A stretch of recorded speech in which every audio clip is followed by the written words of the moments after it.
Hello ফেসবুকবাসী, আশা করি সবাই ভালো আছেন। তো আজকে আমরা যাচ্ছিলাম একটা অনুষ্ঠানে। আ বছরের শুরুতে আমরা একটা ইনভিটেশন পেয়েছিলাম, তাই আমরা সবাই চলে যাচ্ছিলাম। যাত্রাপথে আমাদের একটা নদী পার হতে হতো, তাই আমরা নদী পার হওয়ার সময় অনেক মজা করছিলাম আরকি। তো আমার এক বন্ধু দেরি করছিল বলে আমরা তাকে বললাম যে, "তুমি দেরি করে আসছো, তুমি এখন নৌকা ঠেলে পার করবে।"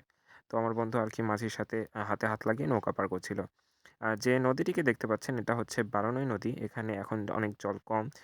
বর্ষা মৌসুমে এখানে প্রচুর পরিমাণে জল হয়। আশেপাশে দেখলেই আপনারা বুঝতে পারবেন। যাত্রাপথে আমাদের একটা বাজার পার হওয়ার সময় আমাদের মনে হলো যে এখানে একটা চা বিরতি নেওয়া দরকার।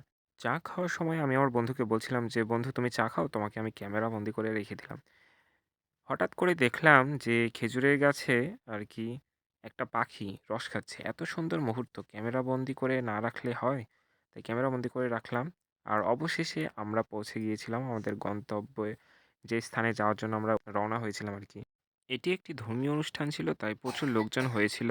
আর আশেপাশে দেখলেই বুঝতে পারছেন যে কত পরিমাণে লোকজন ছিল।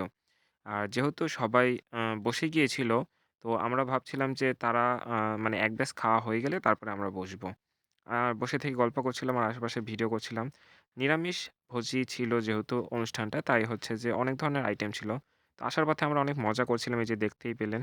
আর এখানে নৌকা আসার সাথে, সাথে দেখলাম যে নৌকা ছেড়ে দিয়েছে, তাই একটু অপেক্ষা করছিলাম। বন্ধু পা ধুতে গিয়ে তো বেজাহাল অবস্থা। তো নৌকা আসলে আমরা পার হয়ে চলে যাব। আর এতক্ষণ ভিডিও দেখার জন্য অনেক, অনেক ধন্যবাদ। পাশে থাকবেন, ভালোবাসা নিবেন। আর পরবর্তীতে ভিডিও দেখতে অপেক্ষা করুন।